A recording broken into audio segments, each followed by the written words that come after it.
Hello guys, আজ আমরা মাছ ধরতে গিয়েছিলাম। তো ওখানে অনেক দীর্ঘ সময় পর একটা মাছ হিট হয়েছিল আমার।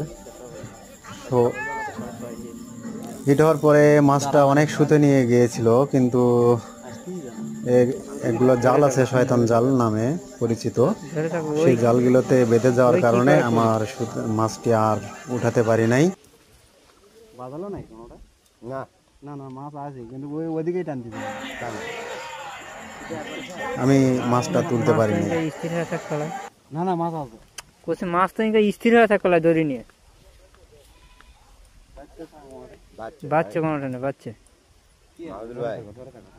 মাছ তো স্থির হয়ে থাকবে না, বসে নিয়ে কোনোদিন স্থির হয়ে থাকবে। দরকার শুধু নিয়ে আরো যাবে না হলে সামনের দিকে আসবে, ধরলে বোঝা যাবে যে আসতেছে এদিকে। সরাসরি বাচ্চা নেই। আচ্ছা তুমি নামো, নামো। মাছ অনেক বড়, এটা পাগলা হয়েছেন তুমি। জাল তো এটাই